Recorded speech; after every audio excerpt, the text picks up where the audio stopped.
général, Mesdames et Messieurs les chefs d'État et de gouvernement, Monsieur le secrétaire général de l'Organisation des Nations Unies, Mesdames et Messieurs, de prime abord, je voudrais m'acquitter de l'agréable devoir de vous adresser les chaleureuses salutations du peuple malien, riche de sa diversité culturelle, religieuse et ethnique, ainsi que celle de son Excellence, le colonel Assimi Goïta, président de la transition, chef de l'État.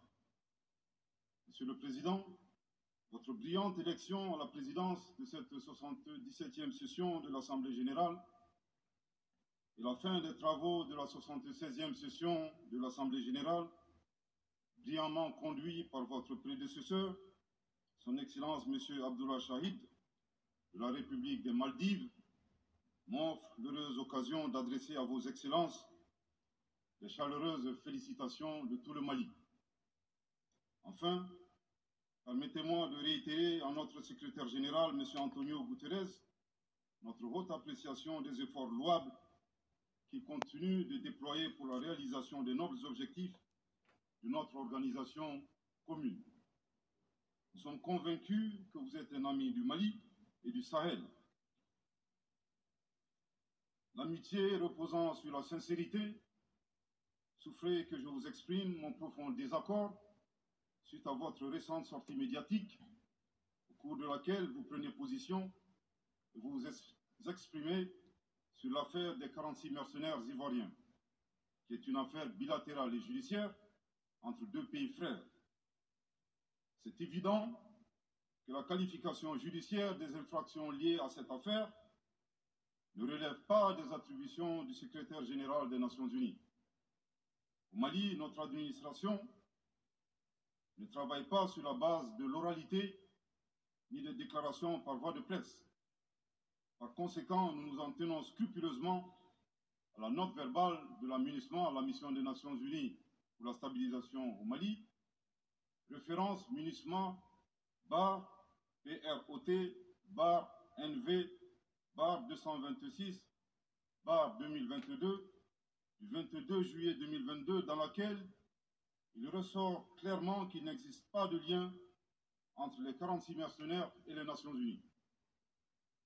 Les récentes synchronisations des actions et l'harmonisation des éléments de langage consistant à faire passer le Mali, mon pays, du statut de victime à celui de coupable dans cette affaire des mercenaires sont évidemment sans effet.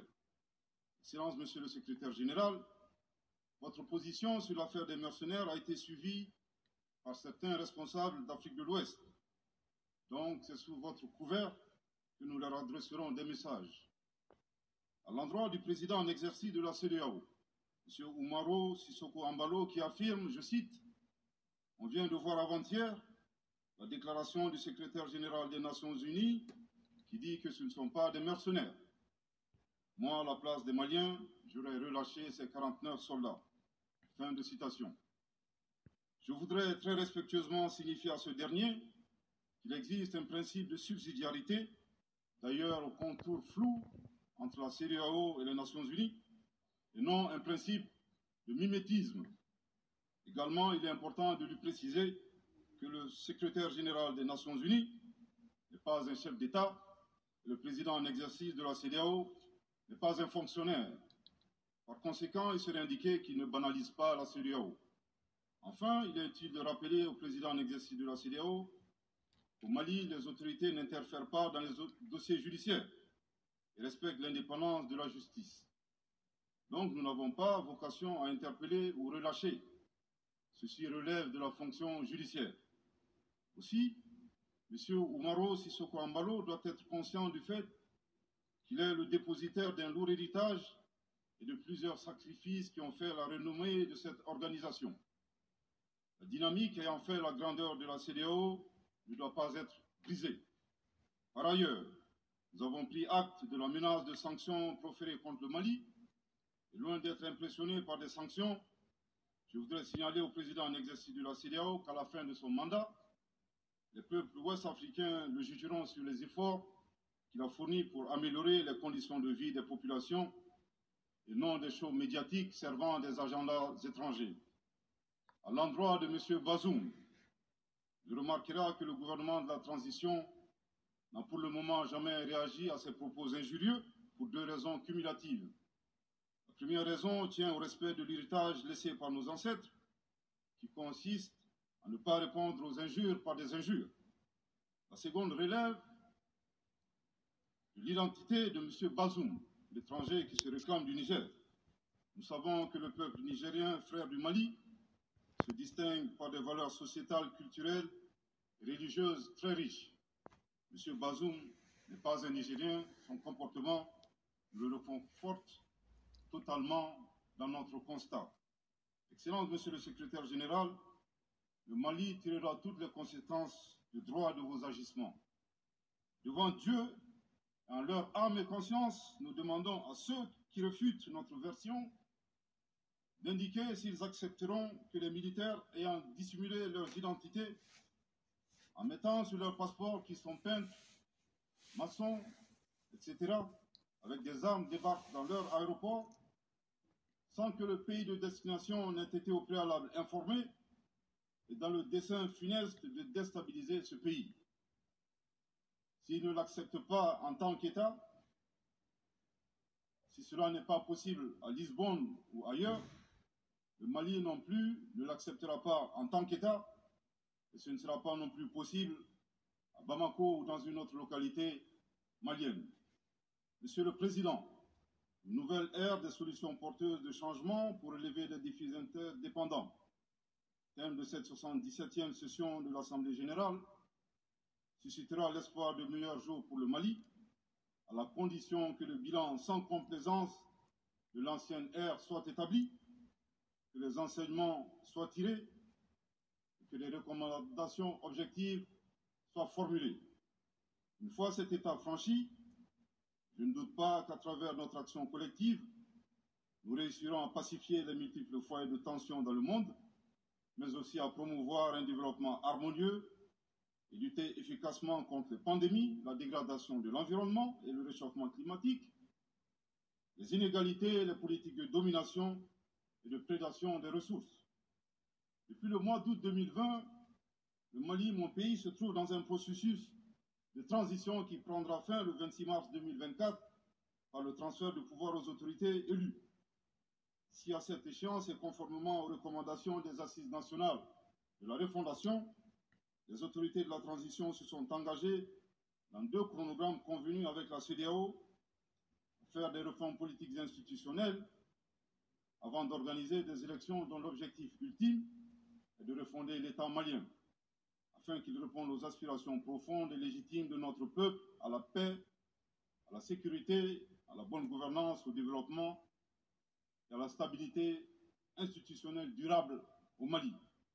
Dans cette perspective, je suis heureux de souligner que certaines avancées majeures ont déjà été réalisées, notamment la promulgation de la loi électorale, qui comprend entre autres la création de l'autorité indépendante de gestion des élections, dont l'installation est à un stade avancé, ainsi que la mise en place d'une commission composée d'éminentes personnalités de toutes les composantes de la société malienne, chargée de la rédaction de la nouvelle constitution.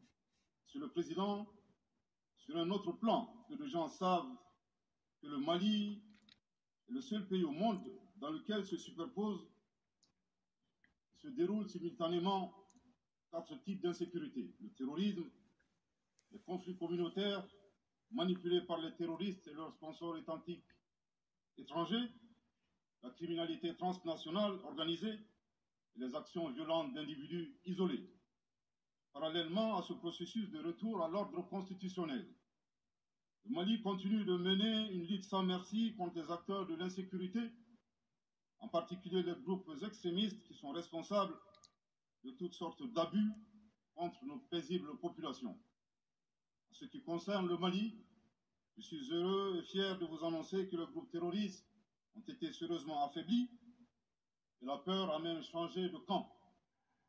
Cependant, ces groupes criminels gardent encore et toujours une certaine capacité de nuisance dans leur tentative désespérée de porter atteinte à notre intégrité territoriale et de terroriser nos populations. Les vaillantes forces de défense et de sécurité du Mali restent déterminées à faire face à toutes les menaces, d'où qu'elles viennent. Sous l'impulsion de son Excellence le colonel Assimi Goïta, président de la transition, chef de l'État. Le gouvernement du Mali continue d'intensifier les efforts importants pour recruter, former, équiper et renforcer les capacités opérationnelles des forces de défense et de sécurité maliennes.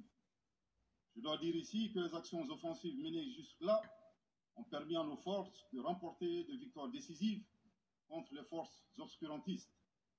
Elles ont également permis à l'État de reprendre pied et de réaffirmer son autorité sur une grande partie du territoire national, ainsi que de favoriser le retour de plusieurs milliers de nos compatriotes dans leur localité d'origine. Cependant, nous savons que la solution uniquement militaire et sécuritaire a ses limites.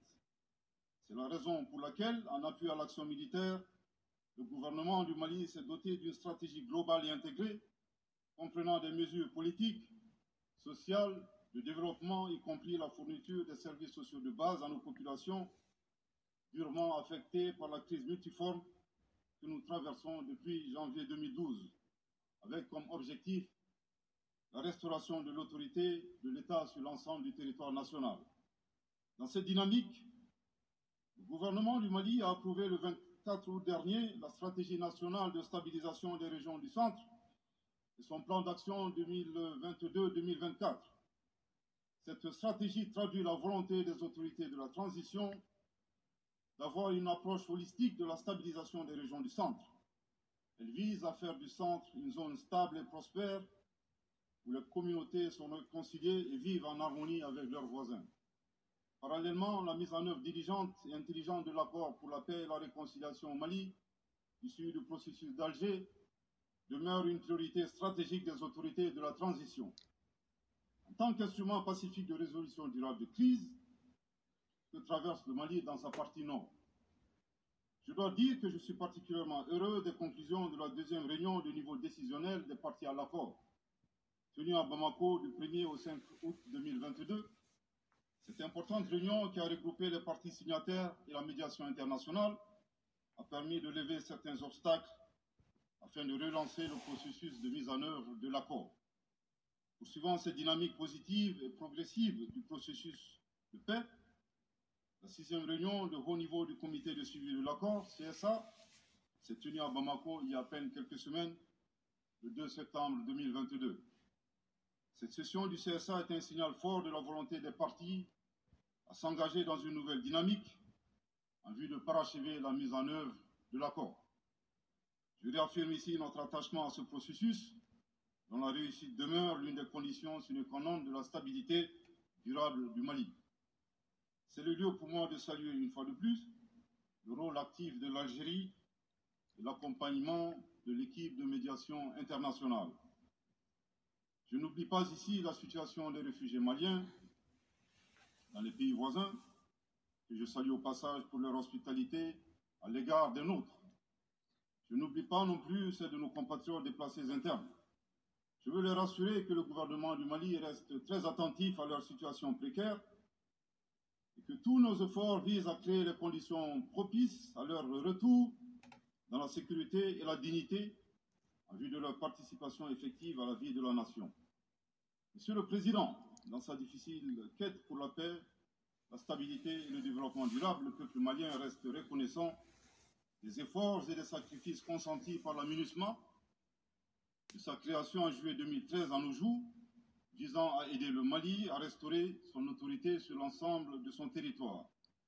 C'est pourquoi je tiens à rendre hommage au nom du peuple et du gouvernement malien à la mémoire de toutes les victimes maliennes comme étrangères, civiles comme militaires, tombées sur le champ d'honneur au Mali.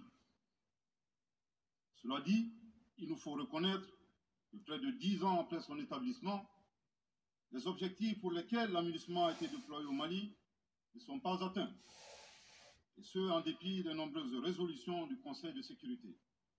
C'est pourquoi le gouvernement du Mali réitère sa demande, maintes fois exprimée, d'un changement de paradigme, d'une adaptation de l'aménagement à l'environnement dans lequel elle est déployée, et d'une meilleure articulation de cette mission avec les autorités maliennes. Dans cette perspective, il est extrêmement important pour la MINUSMA de rester une force d'appui au Mali dans sa quête de stabilité. Le gouvernement du Mali dénonce les influences extérieures négatives et les tentatives d'instrumentalisation de certaines entités légalement présentes au Mali pour servir des agendas cachés, y compris à travers l'exploitation de la question des droits de l'homme aux fins de déstabilisation. Monsieur le Président, le monde se souviendra qu'après avoir été abandonné en plein vol le 10 juin 2021 par la France, qui a unilatéralement décidé de retirer la force Barkhane du Mali, mon pays a été ensuite poignardé dans le dos par les autorités françaises. La précision est d'autant plus utile que nous refusons tout amalgame avec le peuple français que nous respectons.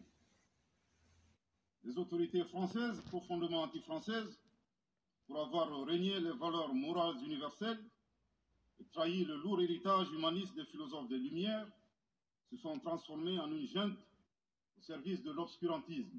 Je répète, les autorités françaises, profondément anti-françaises, pour avoir régné les valeurs morales universelles et trahi le lourd héritage humaniste des philosophes des Lumières, se sont transformées en une junte au service de l'obscurantisme. Je répète pour une dernière fois. Les autorités françaises, profondément anti-françaises, pour avoir régné les valeurs morales universelles et trahi le lourd héritage des philosophes des Lumières, se sont transformées en une junte au service de l'obscurantisme. Obscurantisme de la junte française nostalgique de pratiques néocoloniales, condescendantes, paternalistes et revanchardes, qui a commandité et prémédité des sanctions inédites, illégales, illégitimes et inhumaines de la CEDEAO et de l'UEMOA contre le Mali et mon pays. Après plus de 10 ans d'insécurité et en fait des milliers de morts, autant de réfugiés et de déplacés internes, n'est-ce pas un sacrilège de mettre une population malienne victime de l'insécurité dans un pays enclavé sous embargo pendant 7 mois, en procédant à la fermeture des frontières et la saisie des comptes financiers du Mali.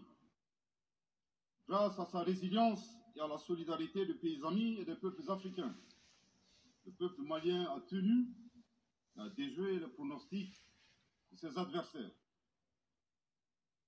Obscurantisme de la junte française qui s'est rendue coupable d'instrumentalisation des différences ethniques, en oubliant si vite sa responsabilité dans le génocide contre les Tutsis au Rwanda, coupable également de tenter désespérément de diviser les Maliens, enfants d'une même famille. Enfin, obscurantisme de la junte française qui a violé l'espace aérien malien en y faisant voler des vecteurs aériens tels que des drones, des hélicoptères militaires et des avions de chasse plus d'une 50aine de fois, en apportant des renseignements, des armes, des munitions aux groupes terroristes. Afin de se donner une bonne conscience, la junte française accuse le Mali de n'avoir pas été reconnaissant en se gargarisant de la mort regrettable de 59 soldats français au Mali lors de diverses opérations de lutte contre le terrorisme. À cette triste accusation, nous rappelons que dans la majorité des interventions d'officiels maliens et des cérémonies, nous rendons systématiquement un hommage à l'ensemble des victimes de l'insécurité au Mali, sans distinction de nationalité, donc y compris les 59 Français décédés. Aussi, nous les invitons à ne pas s'arrêter à si bon chemin et de remonter le temps, en passant par leur intervention en Libye, décriée par toute l'Afrique, sans oublier la participation forcée des milliers d'Africains à la Première et la Seconde Guerre mondiale, sans oublier la traite négrière qui explique le sort économique de beaucoup de pays. Combien d'Africains sont-ils morts pour la France et le monde libre dans lequel nous vivons? Monsieur le Président, eu égard à la gravité des faits commis par la junte française, le Mali, dans sa lettre en date du 15 août 2022, a demandé la tenue d'une réunion d'urgence du Conseil de sécurité des Nations Unies. Cette réunion a pour objet de permettre au Mali de présenter les éléments de preuve en sa possession, démontrant que l'armée française a agressé en de maintes reprises mon pays, en violant de manière répétitive et fréquente l'espace aérien malien, sans autorisation des autorités maliennes et parfois en falsifiant des documents de vol. Plus grave, Monsieur le Président, le Mali sera en mesure de prouver que la junte française a fourni des renseignements et des armes à des groupes terroristes. Le gouvernement du Mali s'interroge sur les raisons qui poussent cet État membre du Conseil de sécurité, de surcroît assurant la présidence de cet organe, à faire obstacle au débat en vue de la manifestation de la vérité. Le monde doit être édifié sur les faits graves qui se sont déroulés au Mali et qui sont à la base de l'aggravation de l'insécurité et de la déstabilisation du Mali et du Sahel. Par la saisine du Conseil de sécurité, le gouvernement du Mali entend mettre cet important organe chargé à titre principal du maintien de la paix et de la sécurité internationale face à ses responsabilités et dénoncer les agissements de la junte française contre mon pays. Ces actes hostiles sont incompatibles avec la Charte des Nations Unies et son statut de membre permanent. Il y va de la crédibilité de notre mécanisme commun, de l'efficacité de la lutte contre le terrorisme, mais surtout, il y va de l'intégrité de l'Organisation des Nations Unies, qui repose entre autres sur le respect des engagements internationaux, de la légalité internationale et de la Charte des Nations Unies. Monsieur le Président, il semble opportun pour le Mali de demander votre implication personnelle auprès du Conseil de sécurité des Nations Unies afin que notre demande aboutisse pour que cesse la duplicité et la guerre par procuration imposée à mon pays. Monsieur le Président, dans la lutte contre le terrorisme et l'extrémisme violent, le gouvernement du Mali est fortement interpellé sur la question des droits de l'homme. Je tiens à souligner que les droits de l'homme constituent avant tout des valeurs qu'incarne chaque Malien. Aussi, le gouvernement du Mali reste déterminé à les respecter et à les faire respecter, conformément à sa politique de tolérance zéro contre l'impunité. Et cela par fidélité à nos valeurs ancestrales inscrites dans la charte de Kouroukanfouga, proclamée en 1236 par l'empereur du Mali, Soundiata Keïta. Le Mali, berceau de grandes civilisations, héritier de grands empires, terre de brassage, d'hospitalité et de tolérance, fait de la promotion et de la défense des droits de l'homme une priorité nationale. C'est pourquoi je réaffirme avec force que les opérations militaires des forces de défense et de sécurité du Mali sont conduites dans le strict respect des droits de l'homme et du droit international humanitaire. Cependant, comme je viens de le souligner, le gouvernement du Mali s'oppose avec véhémence à l'instrumentalisation de la question des droits de l'homme à des fins politiques, de positionnement, voire de chantage ou d'intimidation. De même, nous regrettons la sélectivité observée entre les droits des populations dont des villages entiers sont massacrés et rasés, qui ne suscitent presque pas d'indignation particulière, et la manipulation communicationnelle faisant passer des terroristes neutralisés sur le champ de bataille pour des civils innocents. Monsieur le Président, pour terminer, je dirais que le peuple malien a décidé de prendre son destin en main. Il soutient pleinement le gouvernement dans la refondation du Mali, ainsi que le retour à un ordre constitutionnel à l'issue d'élections libres, transparentes et crédibles. La réalisation de ces vastes chantiers exige du gouvernement de poursuivre et d'intensifier les efforts en vue de l'amélioration continue de la situation sécuritaire dans le pays et de la protection des personnes et de leurs biens. À cet égard, je me réjouis de la tenue à Lomé, le 6 septembre dernier, de la 3e réunion du groupe de suivi et de soutien à la transition. Les conclusions de cette importante rencontre, notamment la reconnaissance des progrès réalisés par la transition et les appels lancés en faveur de la mobilisation de tous les partenaires du Mali pour consolider leur appui politique, économique, technique et financier à la République du Mali, ainsi que pour soutenir les efforts des autorités de la transition du Mali en vue d'un retour harmonieux à l'ordre constitutionnel. Je voudrais rappeler que la transition au Mali résulte de plusieurs années de dysfonctionnement de notre jeune démocratie qui a engrangé quelques résultats positifs. Malheureusement, à l'heure du bilan, les passifs sont plus importants que les actifs, d'où la survenance de la transition. Je saisis cette opportunité qui m'est offerte pour remercier chaleureusement notre respecté aîné, son Excellence le Président Alassane Dramane Ouattara, pour les sages et éclairés conseils qu'il nous a prodigués dans son allocution mémorable à cette 77e session de l'Assemblée générale des Nations unies.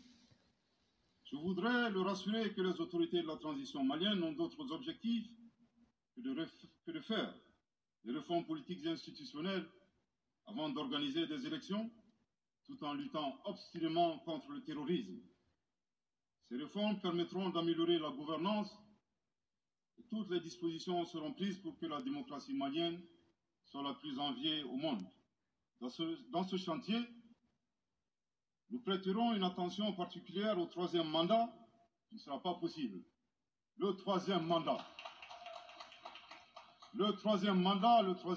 pour un public moins averti consiste pour un président de la République d'effectuer une manœuvre en 4 temps, en vue de conserver le pouvoir pour lui seul et son clan. Premier temps, presque en fin de second mandat, donc en principe non rééligible, il s'agit pour le président de la République sortant de déclencher une révision constitutionnelle de manière non consensuelle. Deuxième temps, au cours de cette révision constitutionnelle, le président de la République sortant modifiera quelques dispositions constitutionnelles. Troisième temps, une fois la nouvelle constitution adoptée, sur fond de crise politique naturellement, le président sortant devient candidat en violation de la limitation du nombre de mandats à 2. Sa candidature est alors justifiée par l'adoption de la nouvelle constitution et le prétexte est tout trouvé. La limitation du nombre de mandats à 2 concernait l'ancienne constitution. Par conséquent, il est candidat au regard de la nouvelle constitution adoptée. Quatrième temps, une farce électorale est organisée. Forcément, il remporte les élections et s'ensuit une chasse impitoyable aux opposants politiques, dont certains sont arrêtés, d'autres s'exilent et d'autres assassinés. Les allégeances sont obtenues grâce au pouvoir de l'argent, le clientélisme et les intimidations.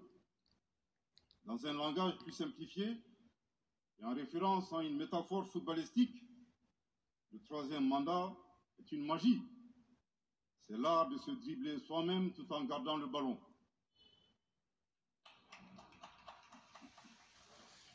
Excellence, Monsieur le Président Ouattara, vos conseils nous rappellent la triste histoire du chameau qui se moque de la bosse du dromadaire.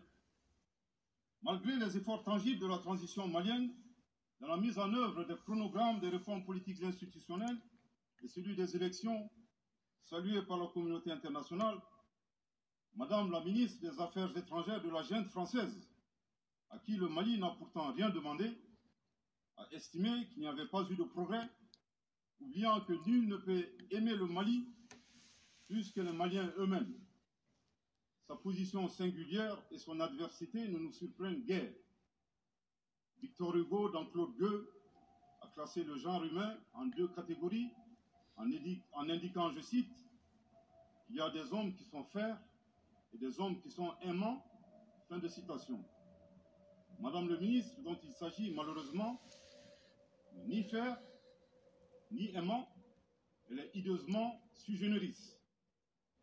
Devant l'incertitude et les situations étrangères, le peuple malien adopte une attitude prudente. C'est ce que l'écrivain et le sage Amadou Hampâté-Bâ met en relief en conseillant dans l'étrange destin de Wangrin que, je cite, « Si observer est une qualité, savoir se taire préserve de la calamité ». Fin de citation. Madame le ministre de la junte française, le Mali vous conseille de vous contenter d'observer sa situation. C'est l'occasion pour moi de saluer les relations de coopération exemplaires et fructueuses entre le Mali et la Russie, tout en réaffirmant que le Mali reste ouvert à tous les partenaires qui souhaitent l'aider à relever les défis multiples qui l'assaillent dans le respect strict de sa souveraineté, de son unité et de la dignité du peuple malien. Le Mali rappelle que conformément à la vision du colonel Assimi Goïta, président de la transition chef de l'État, 3 principes guident l'action publique nationale. Premier principe, le respect de la souveraineté du Mali. Deuxième principe, le respect des choix stratégiques et de partenaires opérés par le Mali. Troisième principe, la prise en compte des intérêts vitaux du peuple malien dans les décisions prises. En application de ces principes, le Mali reste disposé à poursuivre et à renforcer ses relations de bon voisinage avec l'ensemble des pays qui l'entourent. De même, le Mali, fidèle à son engagement panafricain, continuera à œuvrer au sein des organisations sous-régionales et régionales pour la réalisation de l'intégration africaine. Également, l'atteinte des objectifs de la transition requiert l'accompagnement de l'ensemble des partenaires du Mali, y compris les Nations Unies. J'en appelle donc aux amis du Mali à rester mobilisés aux côtés du gouvernement en vue de l'aider à relever ensemble ces défis importants. Pour la grande majorité des États du monde, convaincus par le respect mutuel et le partenariat gagnant-gagnant, je leur garantis que les portes du Mali leur sont grandement ouvertes et les Maliens les accueilleront les bras ouverts. Pour la minorité qui serait tentée de ne pas respecter ces principes, nous leur promettons qu'ils feront face à des millions de Assimi Goïta, soucieux de défendre leur honneur, leur dignité et leurs intérêts vitaux. Je terminerai en donnant 2 conseils aux nostalgiques de la domination. Ayez le sens de l'empathie en traitant les autres comme vous voudrez être traités ou en ne faisant pas aux autres ce que vous ne voudrez pas qu'on vous fasse. Le second conseil, revoyez vos copies, revoyez vos modèles, revoyez vos logiciels pour intégrer le changement de mentalité et l'évolution du monde dans vos grilles de lecture et d'analyse. Sortez du passé colonial et entendez la colère, la frustration, le rejet qui remonte des villes et campagnes africaines, des populations africaines, et comprenez que ce mouvement est inexorable. Grâce au principe de la multiplication fractale, vos intimidations et vos actions subversives n'ont fait que grossir le rang des Africains soucieux de préserver leur dignité. S'il n'était qu'une centaine aux indépendances, aujourd'hui nous sommes des millions. Et demain, tant que les paradigmes inégalitaires demeureront, nous serons des milliards. Le Mali et son peuple ne seront pas des spectateurs face aux assauts et l'adversité. Pour chaque mot employé de travers, nous réagirons par réciprocité. Pour chaque balle tirée contre nous, nous réagirons par réciprocité.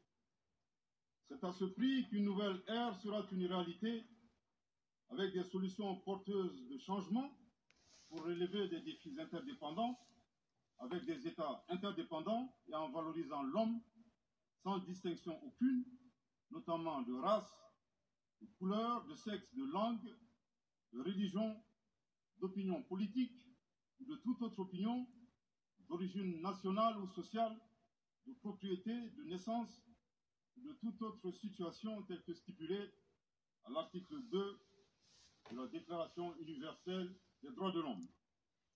Que Dieu bénisse le Mali et préserve les Maliens des forces obscurantistes et destructrices du monde.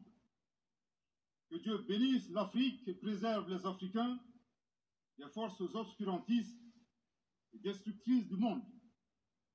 Que Dieu bénisse le monde et préserve l'humanité entière des forces obscurantistes et destructrices du monde. Je vous remercie de votre très aimable attention.